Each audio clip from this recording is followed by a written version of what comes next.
nggak suka mengutus mereka untuk perang, sehingga Allah lemahkan keinginan mereka. Ini sebenarnya ayat ada kisahnya. Kisahnya adalah ketika Allah perintahkan berperang untuk Nabi Muhammad SAW, itu kan ibadah besar, pahala besar, keutamanya besar, matinya mati syahid, itu keutamaan besar. Tapi Allah Subhanahu wa Ta'ala tidak mau orang-orang munafikin ikut perang. Kenapa? Karena kalau mereka ikut perang, orang munafikin ikut perang, mereka biasanya bukan bikin perang itu bagus, malah bikin patah semangat. Apa yang terjadi? Kata Allah, walakin karihallahu bi'atsahum. Allah enggak suka mereka ikut perang, fasabbatahum. Allah lemahkan keinginan mereka melakukan kebaikan. Yang menjadi pembahasan kita apa? Berarti terkadang ada orang-orang yang sebenarnya mampu melakukan kebaikan, tapi karena Allah lemahkan hatinya sehingga dia tidak mau dan tidak mampu melakukan kebaikan. Di sini kita pahami, kalau kita diberikan oleh Allah kemampuan di dalam hati semangat melakukan kebaikan, berarti Allah inginkan untuk kita kebaikan. Berapa banyak orang lebih kaya dari kita, tapi nggak pernah lihat Ka'bah. Betapa banyak orang lebih sehat dari kita, tapi kalau naik gunung, suruh naik gunung dia mau. Naik gunung backpacker, ayo naik gunung backpacker, tidurnya di mana, makannya gimana. Tapi kalau untuk ke Ka'bah, nggak berani, nggak mau. Berarti apa? Ketika Allah berikan kita kemudahan beramal soleh, Allah inginkan kita kebaikan. Rasulullah SAW bersabda, fa inna Allah yu'ti dunya ala man ahabba wa la yuhib.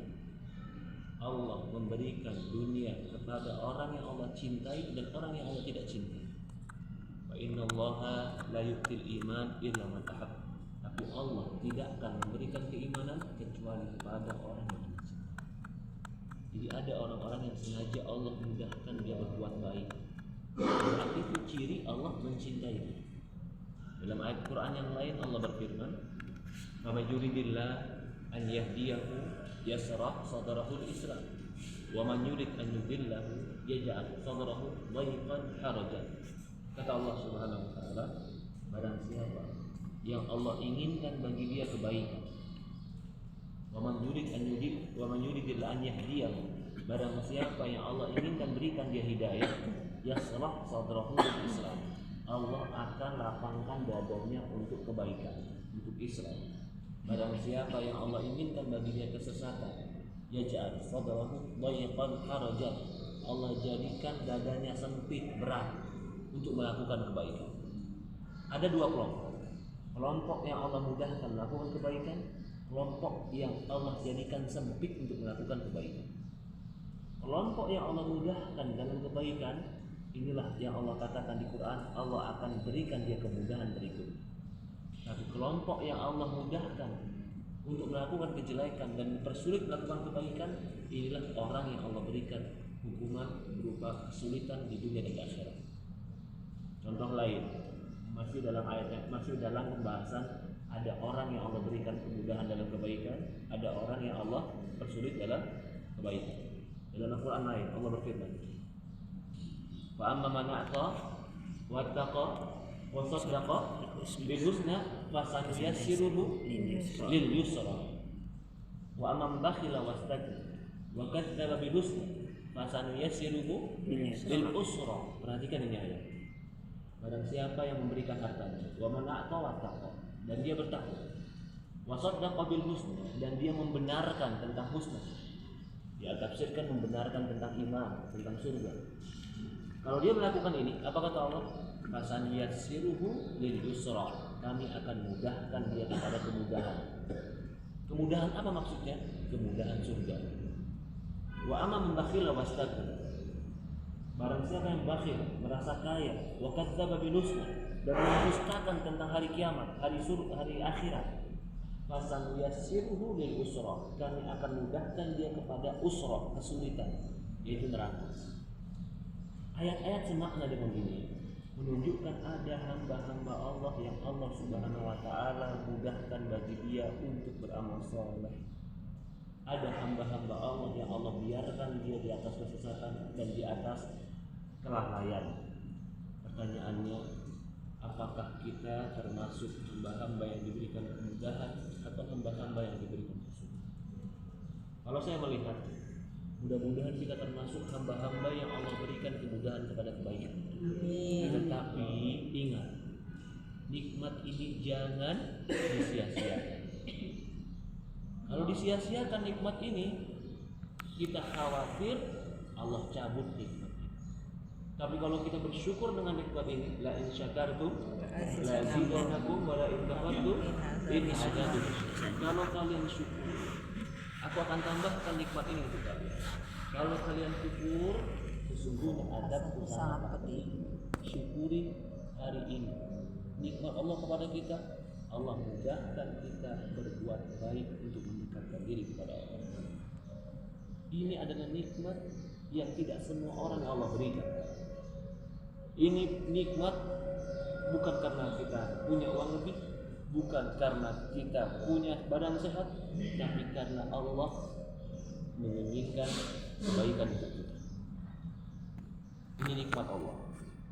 Kalau ini kita sadari bahwasan nikmat ini bukan nikmat sembarangan, ini nikmat yang mengantarkan kepada nikmat yang abadi, yaitu nikmat surga.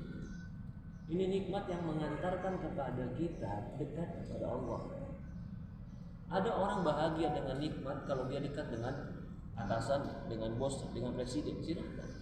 Tapi sekarang kita diberikan nikmat, Allah memberikan kita kesempatan agar kita mendekat kepada Allah. Kesempatan ini kesempatan yang sangat mahal.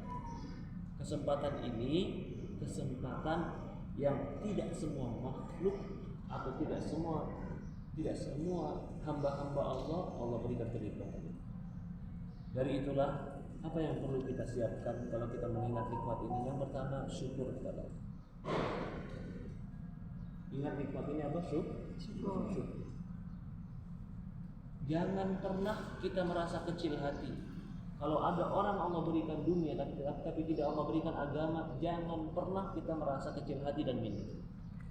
Karena dunia nggak ada arti. Tapi agama kalau Allah berikan kepada kita, iman kalau Allah berikan kepada kita, amal soleh dan kesempatan amal soleh Allah berikan kepada kita, kita nggak bakal pernah merugi. Perhatikan Allah berfirman dalam Quran, yang ayatnya kita semua menghafal, wal asri innal insana lafi khusrin, demi masa, demi kesempatan, innal insana lafi khusr, manusia dalam kerugian, bangkrut. Siapa itu? Illal ladzina amanu wa amilus salih, kecuali mereka yang beriman dan beramal saleh. Berarti mereka yang punya harta dunia banyak tapi nggak beriman dan tidak beramal saleh tetap dalam kategori rugi. Mereka yang tidak dalam kategori rugi adalah mereka yang dikatakan beriman dan beramal saleh. Hari ini, bulan ini, bulan Ramadan, bulan yang Allah Subhanahu wa taala berikan kepada kita kesempatan untuk banyak beramal saleh. Berarti bulan ini bagi mereka yang tidak memanfaatkan sebaik-baiknya, dia rugi. Karena kategori rugi menurut Allah bukan orang yang enggak punya harta. Kategori rugi menurut Allah adalah orang yang tidak memanfaatkan waktunya untuk beriman dan beramal saleh. Itu kategori rugi di sisi Allah. Berbeda dengan kategori rugi orang-orang barat. Orang barat apa? Time is money. Waktu itu uang. Jadi kalau ada waktu kamu nggak menghasilkan uang, nggak produktif, kamu rugi kata mereka. Kalau orang mukmin tidak. Waktu untuk ibadah. Kalau ada waktu yang kita manfaatkan tapi tidak mendekatkan diri kepada Allah, innal insana lafi khusrin, manusia dalam kerugian. Supaya kita nggak rugi, manfaatkan maksimal di tempat ini. Maksimalkan tempat ini. Yang kalau kita sholatnya dilipat gandakan 100.000 kali lipat. Jadi kalau kita sholat 2 rakaat kali 100.000 berapa? 200.000. Bisa nggak kita sholat 200.000 rakaat? Nggak bakalan bisa. Itu kalau kita sholat di tempat di sini, di Masjidil Haram. Karena tempatnya saja sudah dikalikan 100.000. Belum lagi nanti ada waktu-waktu malam Lailatul Qadar dikali lagi bagikan 1.000 bulan. Ya subhanallah. Ratusan ribunya rakaat dikali lagi dengan bagikan ibadah 83 tahun lebih. Ya subhanallah, itu kesempatan yang sangat besar. Kalau seandainya diumpamakan untuk mendapatkan keutamaan ini harus bayar 150 juta, itu sebenarnya nggak rugi. Sebenarnya nggak rugi. Karena nggak ada yang kita rugikan kalau sesuatu itu mengantarkan dan mendekatkan diri kita kepada Allah. Para hadirin, teman-teman yang dimuliakan, bapak-bapak dan ibu-ibu yang dimuliakan oleh rahmat Allah Subhanahu wa taala, manfaatkan waktu, jangan termasuk orang rugi, bersyukur dengan nikmat ini. Nikmat Allah berikan kesempatan ibadah, maka manfaatkan waktu sebesar-besar. Yang kedua, nasihat saya, kita masih tinggal di dunia, kita belum masuk surga. Dunia ini tempat capek. Dunia ini tempat waja'alna ba'dukum ba'du fitnah. Kami jadikan sebagian kalian musuh sebagian lain. Artinya apa?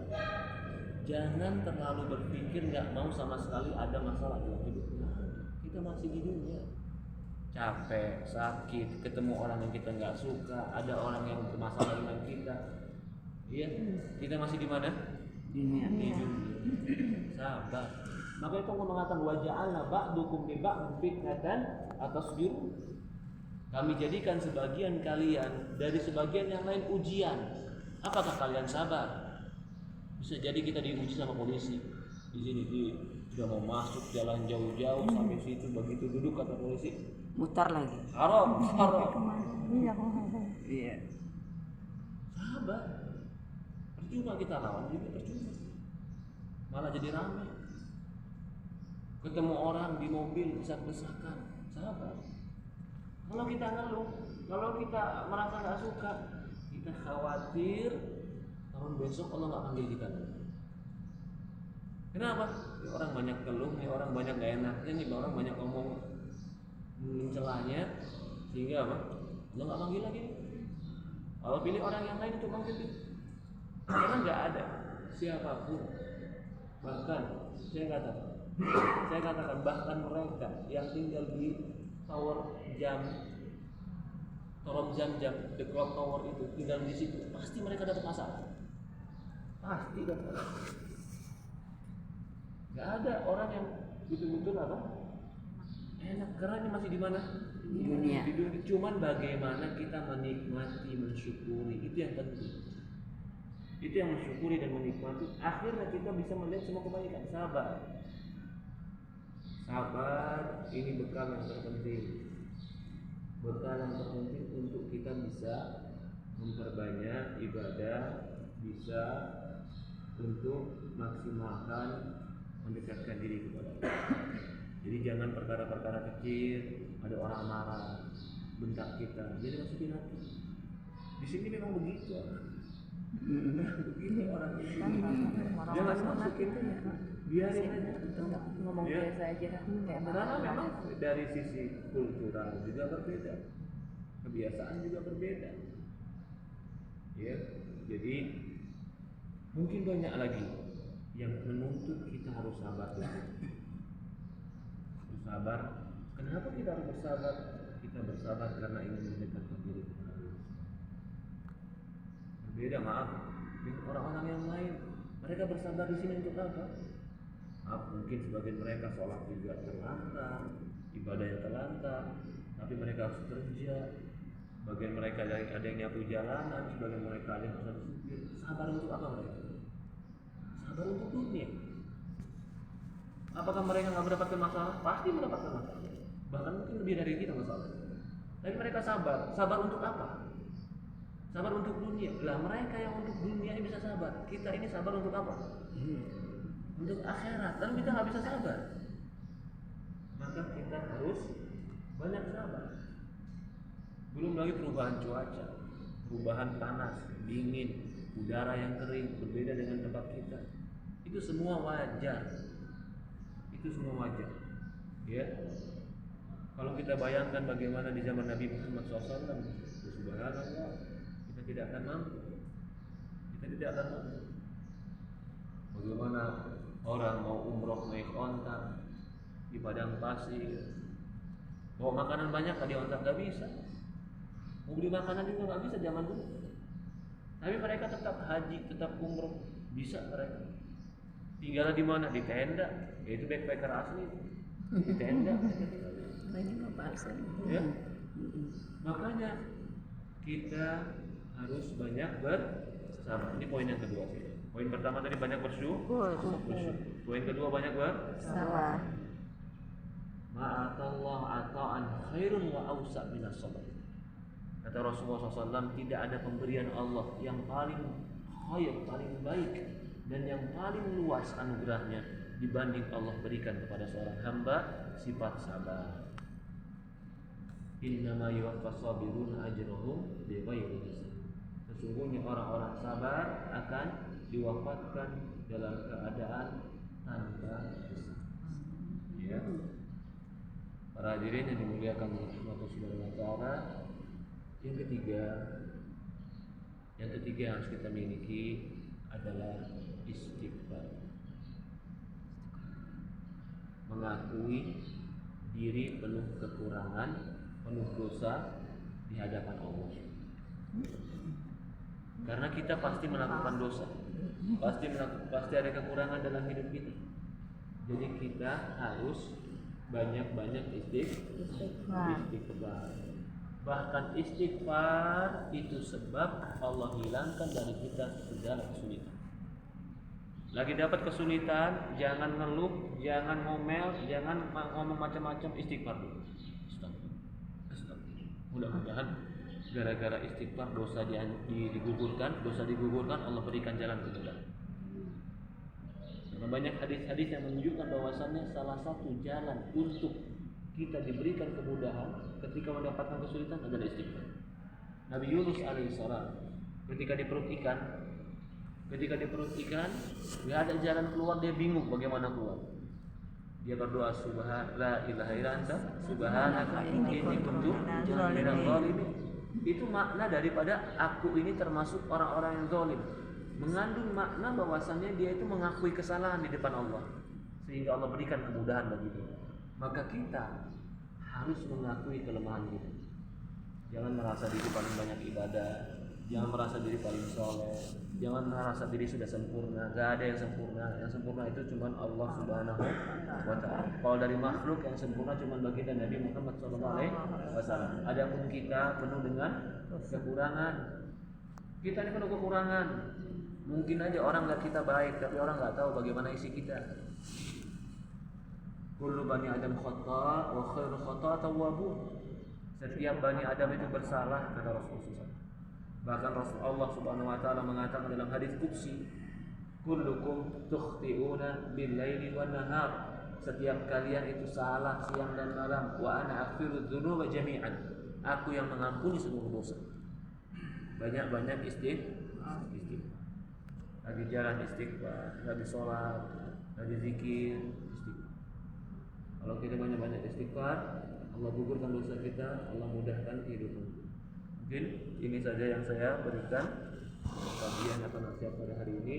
Setelah itu kita akan berbicara tentang bagaimana keadaan kita di sini.